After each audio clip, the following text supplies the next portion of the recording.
Hello everyone. तो जो आज टॉपिक हम लेने जा रहे हैं एंडरसन क्लासेस में वो है classification of the criminal codes.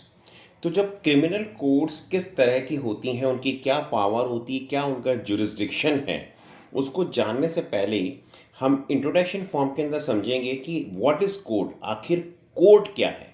तो हम कह सकते हैं a place where legal trials take place. जहाँ पे लीगल ट्रायल्स होती हैं, प्रोसीडिंग्स होती हैं, उस जगह को हम कोर्ट कहते हैं। यानी an institution where disputes are settled by the legal process. मतलब किसी भी दो व्यक्तियों के बीच में या और व्यक्तियों की, दो या चार व्यक्तियों के बीच में किसी भी तरह का कोई डिस्प्यूट है तो उसको सेटल करना है, तो वो लीगल प्रोसेस से जिस जगह पे सेटल होता है उस जगह को हम कोर्ट कहते हैं। अब है कि कोड जो होते हैं वो तीन तरह के होते हैं: civil code, revenue and criminal. आज हम बात कर रहे हैं क्रिमिनल कोड्स के बारे में। तो क्रिमिनल कोड क्या है? A code which has a jurisdiction and authority to try and punish the accuse as per law. यानी लॉ के हिसाब से किसी एक्यूज को पनिशमेंट देना या फाइन इम्पोज करना, वो क्रिमिनल कोड के अंदर आता है। तो जनरली जो गवर्नमेंट होती है ना, वो फाइल केस करती है क्रिमिनल कोड में अगेंस्ट एन एक्यूज्ड।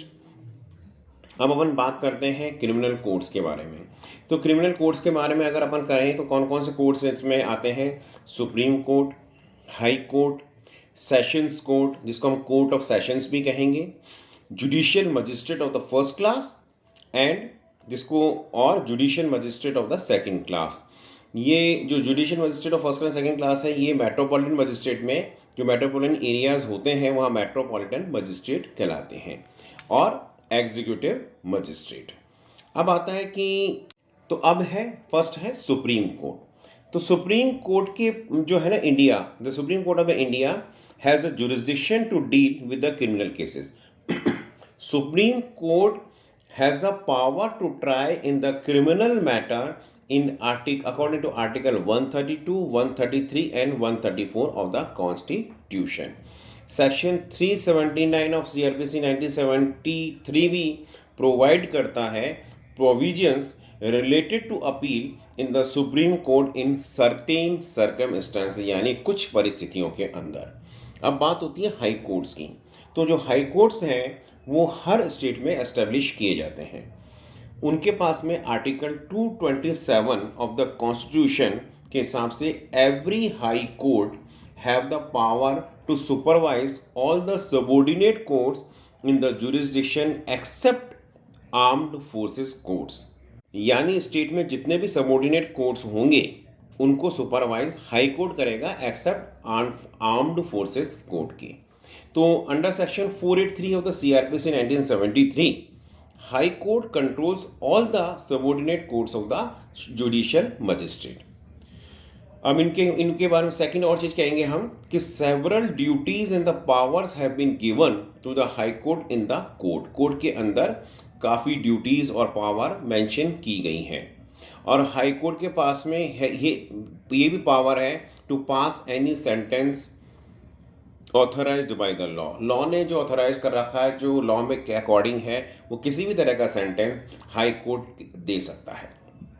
नेक्स्ट है सेशन कोर्ट्स। इनको हम कोर्ट ऑफ सेशंस भी कहते हैं। जो प्रोविजंस दिए गए हैं सेशन कोर्ट्स को एस्टेब्लिश करने के लिए, वो सेक्शन 9 ऑफ सीआरपीसी 1973 के अंदर एक्सप्लेन किया गया है। तो उसमें क्या होता है कि the state must establish a court of session for every session divisions which is governed by a जज। मतलब जज के द्वारा गवर्न किया जाएगा, वो स्टेट गवर्नमेंट जो एस्टेब्लिश करेगी। और द जज is appointed by the high court, यानी जज को कौन अपॉइंट करेगा? हाई कोर्ट करेगा। एंड द और जो असिस्टेंट सेशन जज होंगे और जो एडिशनल सेशन जज होंगे, they are also appointed by the high court. And according to section 10(1) of CRPC 1973, all the assistant session judges are subordinate to the session judge.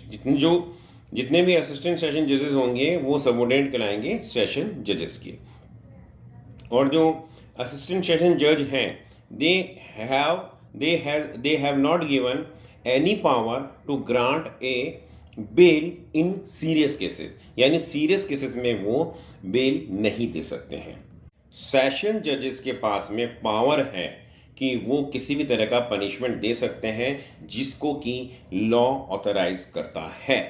लेकिन अगर आप डेथ पेनल्टी या सेंटेंस टू डेथ वाला case देखें, यानी death का अगर देते हैं तो उस वक्त डेथ पनिशमेंट देते हैं, तो उसके अंदर उन जो सेशन जजेस हैं उनको हाई कोर्ट से कंफर्म करना पड़ेगा अंडर सेक्शन 366 ऑफ सीआरपीसी 1973।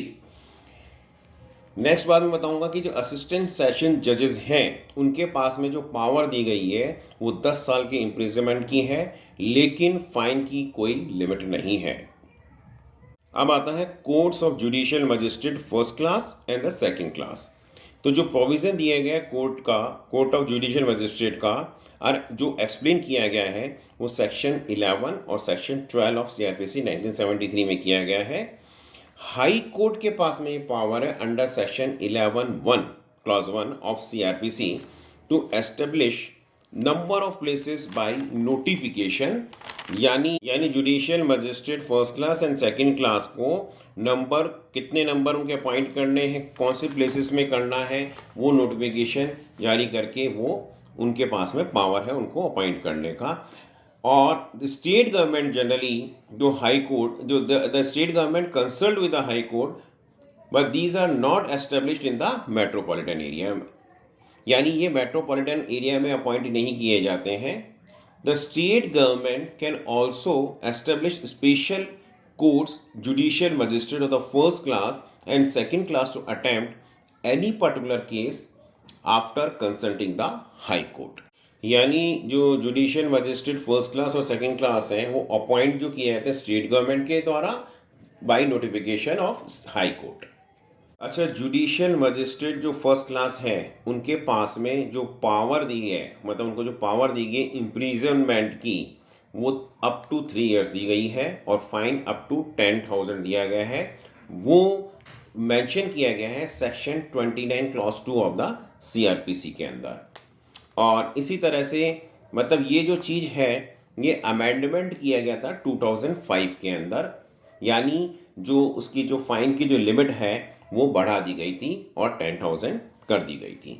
अब बात आती है, अच्छा, इन जो कोर्ट्स होते हैं इनमें जो प्रेसाइडिंग ऑफिसर्स होते हैं उनको जो अपॉइंट किया जाता है हाई कोर्ट के द्वारा, वो सेक्शन 11 क्लॉज 2 ऑफ सीआरपीसी में दिया गया, उसके अंतर्गत किया जाता है।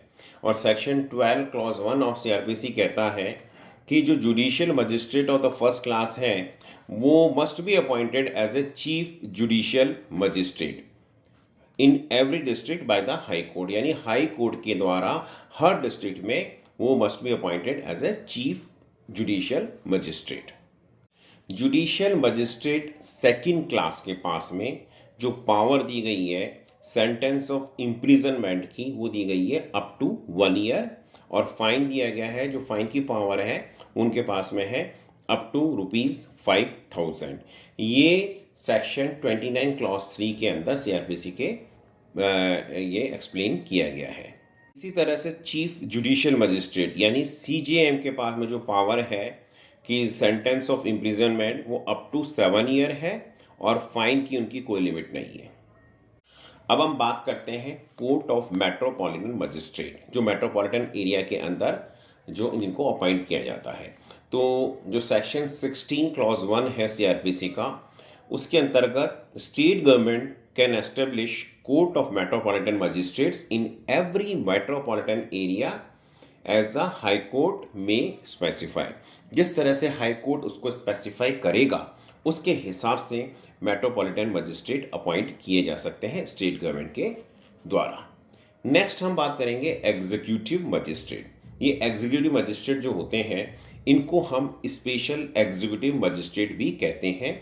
इनको अपॉइंट किया जाता है स्टेट गवर्नमेंट के द्वारा, और इनकी जो टर्म होती है वे कितने समय तक इनको अपॉइंट किया जाएगा वो भी स्टेट गवर्नमेंट डिसाइड करती है, जो कि मेंशन किया गया है सेक्शन 21 ऑफ सीआरपीसी 1973।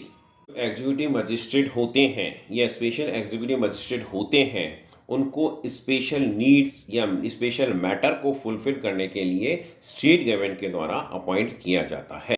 इन जो एग्जीक्यूटिव मजिस्ट्रेट होंगे, इनका क्या जुरिस्डिक्शन होगा, जो लोकल जुरिस्डिक्शन क्या होगा, ये डिसाइड करता है district magistrate according to section 21 clause 1। लेकिन ये स्टेट गवर्नमेंट के कंट्रोल में होते हैं। सेक्शन 21 क्लॉज 2 ऑफ सीआरपीसी 1973 बताता है कि अगर किसी एग्जीक्यूटिव मजिस्ट्रेट का जुरिस्डिक्शन डिफाइन नहीं किया गया है तो उसका जो पावर ऑफ जुरिस्डिक्शन होगा उसको एक्सटेंड कर दिया जाएगा होल डिस्ट्रिक्ट तक। अब हमने सारे जो कितने क्रिमिनल कोर्ट्स के अंदर कौन कौन से कोर्ट्स हो सकते हैं, क्या जुरिस्डिक्शन हो सकता है, क्या उनकी पावर हो सकती है, सारा बताया। तो in the last we want to say the summary of act. Summary में क्या कहेंगे कि जजेस have been given power according to CrPC 1973। क्या जैसे पावर दी कि भाई क्या सेंटेंस ऑफ डेथ कितना होना चाहिए, सेंटेंस ऑफ डेथ होनी, सेंटेंस ऑफ डेथ दे सकते हैं नहीं दे सकते हैं, पनिशमेंट कितना होना चाहिए, फाइन कितना होना चाहिए, जुरिस्डिक्शन एरिया क्या होगा, उनको अपॉइंट कौन करेगा, उनकी टर्म क्या रहेगी, ये इस तरह से जो भी चीज़ें सारा जो डिटेल है वो हमने आपको बताया इसमें। तो समरी ये रहेगी कि सीआरपीसी 1973 के मतलब जो कोड है ये सीआरपी